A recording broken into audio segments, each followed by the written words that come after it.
I've always thought this little piece of the world was beautiful, but then again, I think you may agree that we may be hard-pressed to find any area of natural landscape lacking in beauty.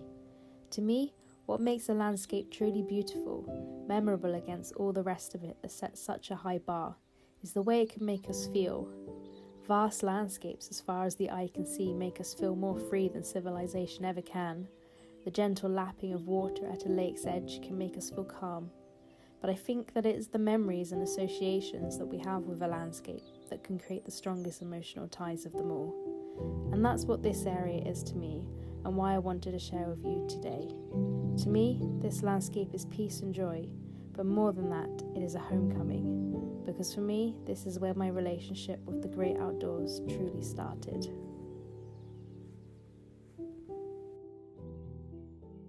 Hello, you join me today from Falmer, next to Brighton. You might be able to hear all the seagulls up above. Classic sign that you're near the coast. And today is a very special walk, at least for me, because it's a bit of a trip down memory lane, because I am at the site of the uni I attended a few years ago, which was Sussex University. I went there to study zoology, which was a wonderful combination of biology, ecology and conservation, and I spent my first year of university living in this accommodation block. It was perfect, nestled right in a gentle fold in the rolling South Downs of rural East Sussex. The grazing cows, soaring buzzards and barking pheasants just a single step out from my door. I absolutely loved my subject, and I loved where I lived. But funnily enough, for someone that was interested enough in the environment and ecological world to study it at degree level, I'd never really spent time outdoors before going to university on my own. But of course, that was all very quickly changing when I had this landscape quite literally on my doorstep.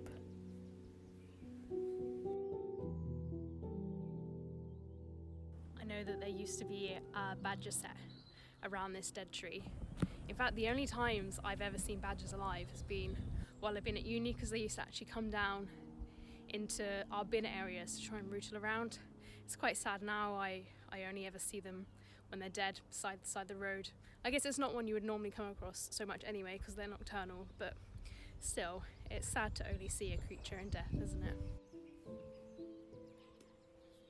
They say that you find yourself at university, and I always thought that sounded rather cheesy, and I still think the wording is a little corny, but if I'm being honest, I found the sentiment behind it to be exacting and true in my case. At college I studied environmental science among other subjects, and I remember the looks and reaction I would get when I told anyone that I studied it. It was half sympathy, half amusement, and always a total lack of understanding of how I could possibly be so interested in the environment. Unlike now, just 7 or so years ago, it was really not a common or cool thing to be interested in. But studying zoology and being surrounded by individuals equally interested and as impassioned, I found that my love for nature and the outdoor blossomed. There was no definite moment it happened, more just a gradual awakening, a slow rising of the sun into a new dawn of my life. In this new life, for the first time ever, I started going on walks by myself. I would come and sit alone with my thoughts and watch sunsets on this log, and began to realise one of the things I most enjoyed doing with my free time was being outdoors, something I'd never prioritised before. I began to understand the joy and calm of spending time in nature, discovering for myself what humans have known since the dawn of time, that it helps to clear your head, washing away anxieties and worries, filling your mind instead with joy and wonder and stimulating new ideas. To be outside filled me with so much happiness and felt so natural. I couldn't believe I hadn't invited it so firmly into my life before, but I was grateful that it was happening now all the same.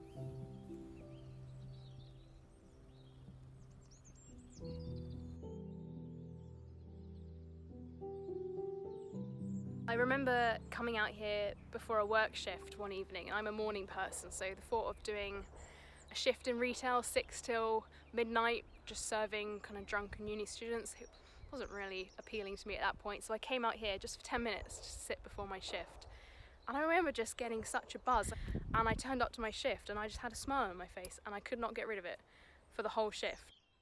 And that's kind of when I first knew and truly appreciated nature, and from then on my love for it has just grown. But yeah, it all started here. For forgotten just how beautiful this place was. It really meant a lot to me in uni. Although this fence had always been there. There he goes. See, I did what he did and used to just go through this barbed wire fence. But now I'm looking at it, I'm kind of thinking, yeah, I shouldn't have done that. That was probably to keep me out. Let's get him back. Buddy!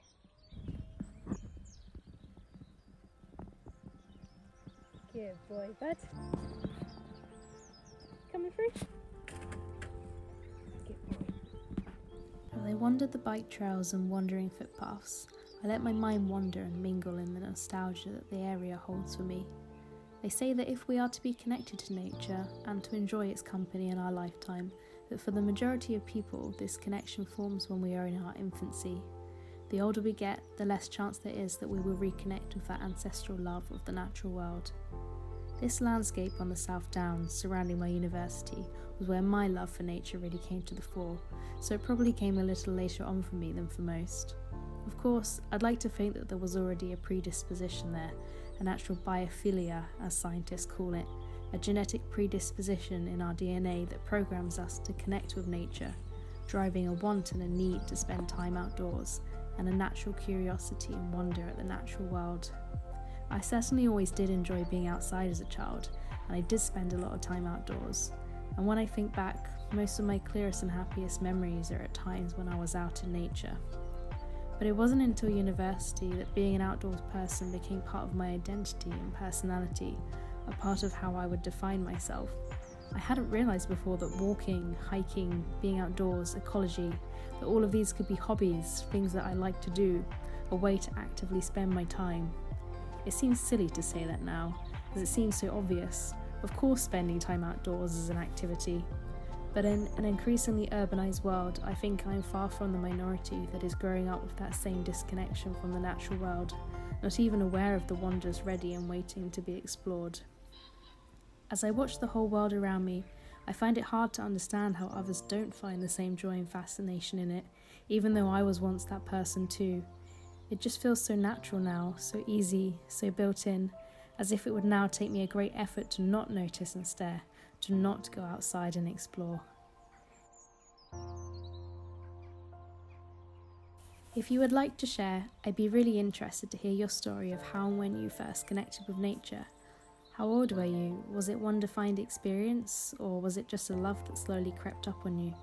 How has your relationship changed to the outdoors over time? I find asking these questions fascinating, and I'd really love to hear what you have to say. If you enjoyed this video, you might enjoy my early morning adventure as I headed out at sunrise to watch the world wake up. The sky put out the most incredible colours and the birdsong was wonderful. It was such a beautiful way to start my day. And as always, thank you for watching. I appreciate it so much, and I hope you have a lovely week.